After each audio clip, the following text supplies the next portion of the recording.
Bonjour, bienvenue à votre revue de presse du mercredi 26 février. Aujourd'hui, encore une fois, la Société d'assurance automobile, l'architecte du fiasco informatique, accuse le ministre Éric Kerr d'être en bonne partie responsable. Il le pointe du doigt. Déneigement à Montréal, est-ce que c'est possible de faire mieux, de faire plus vite? Québec va recueillir moins d'étudiants étrangers. Et un recours collectif assez original, Vidéotron qui n'a pas à rembourser la location de films pour adultes. Soudainement, en l'espace de quelques heures, le naufrage de Saclic est devenu un symbole de l'incompétence. C'est devenu un vrai scandale national. Il a fallu le rapport de la VG, Guylaine Leclerc, pour que tout le monde se réveille. Et là, on déclenche des enquêtes. L'UPAC, l'Autorité des marchés publics, Ministère des Transports, 2 ministres, Sonia Lebel, Geneviève Guilbeault, qui tirent un peu chacune la couverte de leur côté pour démontrer leur volonté de faire la lumière pour que les Québécois puissent comprendre ce qui s'est passé. Les partis d'opposition qui veulent une commission d'enquête, alors que le gouvernement Legault réplique que toute l'affaire a commencé à l'époque du gouvernement du Parti québécois et des libéraux, le genre d'excuses, c'était comme ça avant, puis arrêtez de jouer à la Vierge offensée. Et voilà que Carl Malenfant, le VP en charge de la transformation numérique, qui est aujourd'hui retraité, sort de l'ombre et accorde une longue entrevue au journal Le Devoir. Son message est très clair. 1. Je ne suis pas un imbécile à temps plein. 2. Je n'ai pas menti. 3. Je n'ai rien caché. Et 4. Le ministre Éric Kerr est en bonne partie responsable du fiasco. On va essayer de vous résumer les grandes lignes de l'entrevue. Monsieur Malenfant réfute complètement les conclusions de la VG. Il dit qu'il a témoigné, qu'il a donné sa version des faits, et que l'équipe de la vérificatrice générale n'a pas tenu compte de ses propos. Deuxièmement, il affirme qu'il y avait des rencontres d'étape. Tous les vendredis, les VP se réunissaient. Tout le monde savait où le projet s'en allait. Et quand je dis tout le monde, là, ça veut dire le DG, ça veut dire aussi le conseil d'administration qui a été informé. Ça évolue comment? Ça coûte combien? Est-ce qu'il y a des dépassements? Si oui, pourquoi? M. Malenfant donne beaucoup de détails techniques, mais il réfute ce qu'on entend depuis les derniers jours. Je ne le savais pas, ça s'est passé à l'interne, le DG n'est pas au courant, le ministre ne le savait pas, le conseil d'administration a été tenu dans l'ombre complètement. Bref, c'est comme si une gang d'experts avait saboté le système. Alors, lui prétend que ce n'est pas vrai. Et là, il se tourne vers Éric Kerr, le lumineux ministre de la cybersécurité et du numérique.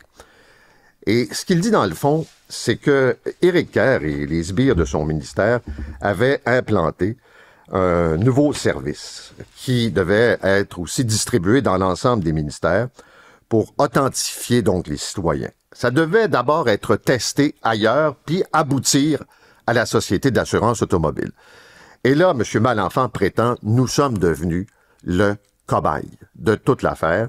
On aurait dû commencer ailleurs, on aurait bénéficié de l'expérience, puis probablement des problèmes que les autres auraient rencontrés, puis on aurait pu faire les correctifs. » C'est un peu ça qu'il dit, poussé par le ministre, qui répète lui aussi « C'est un fiasco, je n'étais pas au courant. » Tu sais, l'espèce de réflexe « je protège mes fesses » quand ça commence à mal tourner.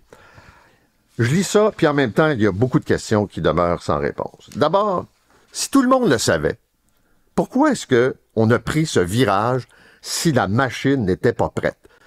Est-ce que Éric Kerr était au bout du Titanic pendant que les autres faisaient la fête, puis que les gens savaient ou ne savaient pas pendant qu'on fonçait vers le iceberg?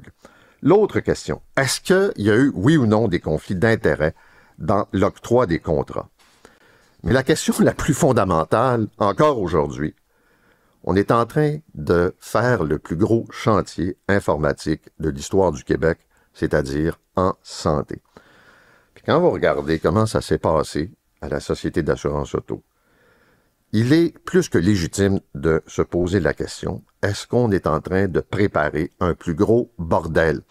Ça a pris tellement de temps à réagir. Ça a pris, je le disais, le rapport de la VG pour que là, on se demande publiquement, mais qui savait quoi, quels sont les conflits d'intérêts, puis pourquoi on s'est retrouvé avec un produit d'aussi mauvaise qualité. Entre-temps, je le disais, les partis politiques prétendent que ça nécessite une commission d'enquête. Du côté des libéraux, on ajoute même qu'on a caché des chiffres volontairement. Tu sais, on divise les montants pour ne pas avoir à les publier trop vite et pour pas démontrer que c'est un projet qui coûte de plus en plus cher. Parlons de déneigement. La Ville rend public des informations au quotidien là, sur le pourcentage d'avancement des travaux. Et je regardais le tableau qui est dans la presse de ce matin. C'est sûr que ça varie d'un arrondissement à l'autre. Là, je vous ai compris, là, je sais qu'il y a eu beaucoup de neige. Là, les gens me disent, t'es pas patient. C'est vrai que quantité historique de neige, il n'y a pas de débat là-dessus. Il y a donc des écarts. Quand vous regardez le classement des arrondissements, c'est la Chine qui semble l'arrondissement le plus efficace. Puis, en queue de peloton, on retrouve Outremont et Onsic-Cartierville. Pourquoi? Bon, ben, il y a des endroits, c'est plus facile.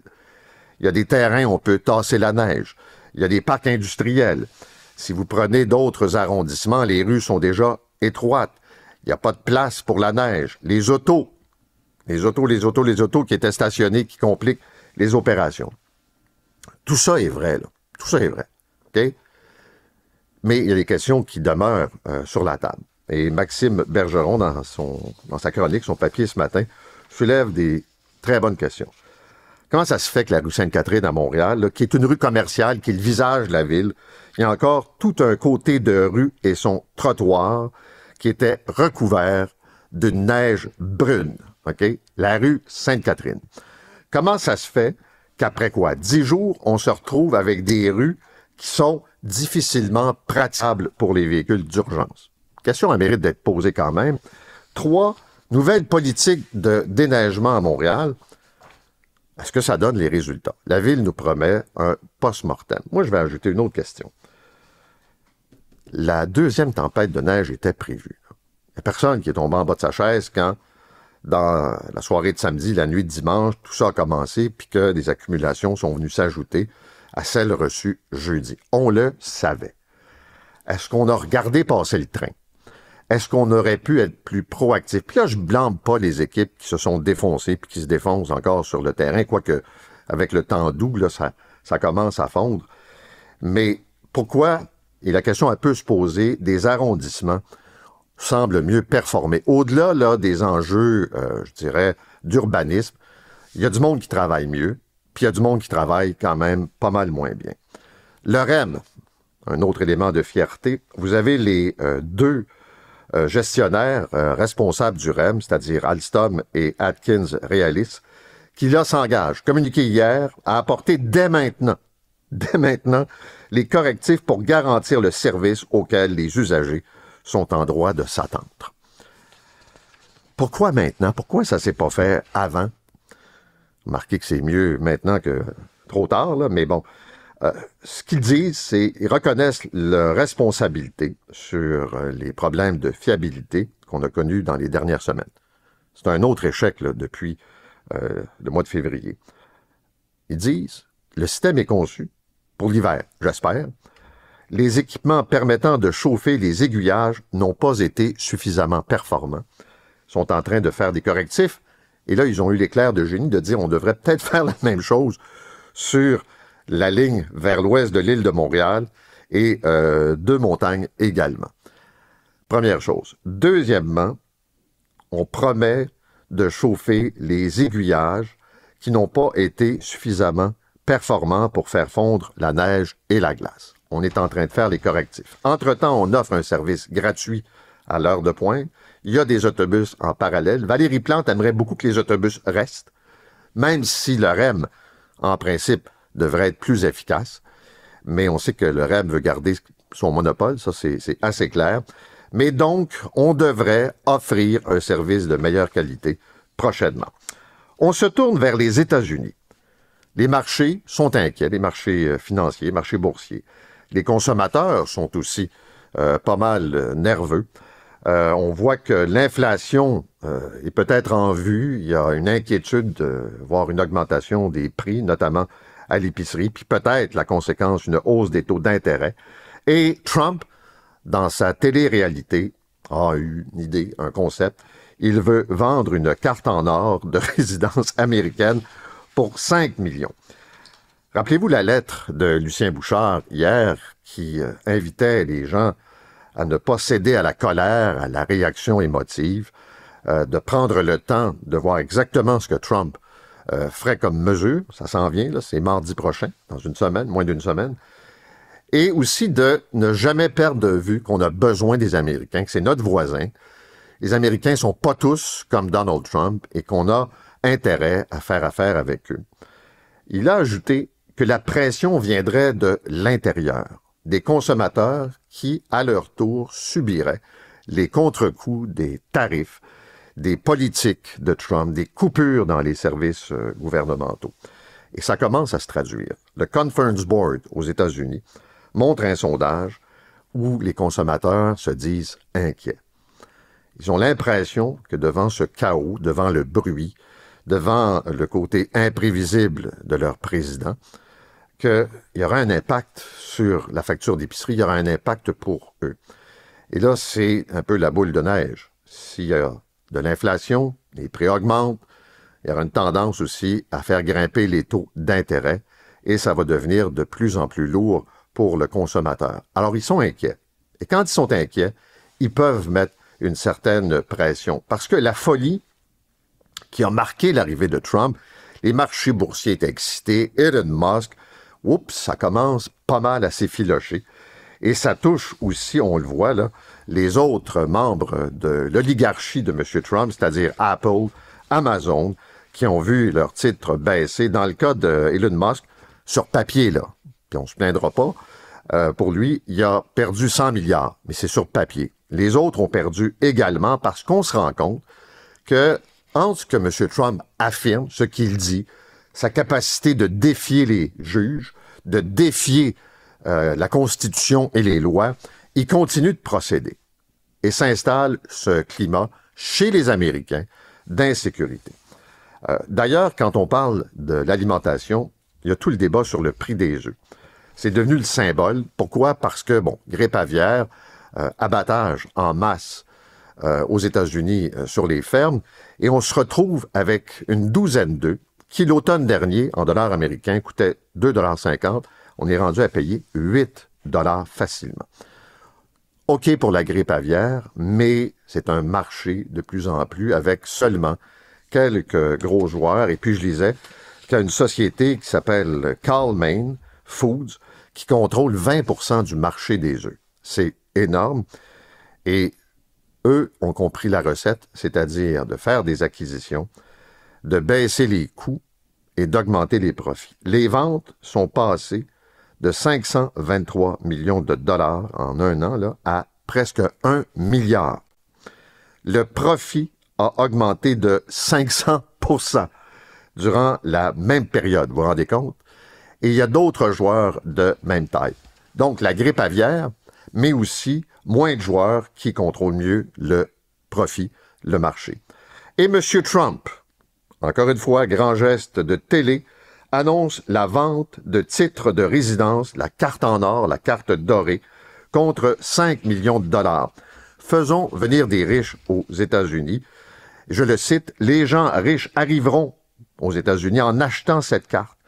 Ils seront riches, ils auront du succès, ils vont dépenser beaucoup d'argent, vont payer beaucoup d'impôts et vont employer beaucoup de gens. Cette carte, c'est comme une carte verte pour pouvoir travailler, mais à un niveau plus élevé, c'est très sophistiqué et ça s'adresse à une élite. Et les grands joueurs, les grandes entreprises seront prêtes à payer le 5 millions. Ils prévoient en vendre 1 million. Je le regardais présenter ça hier. C'était vraiment comme un spectacle de télévision. Maintenant, les étudiants étrangers, il y en aura moins au Québec. Il faut dire qu'il y a une volonté très large de réduire le nombre d'immigrants.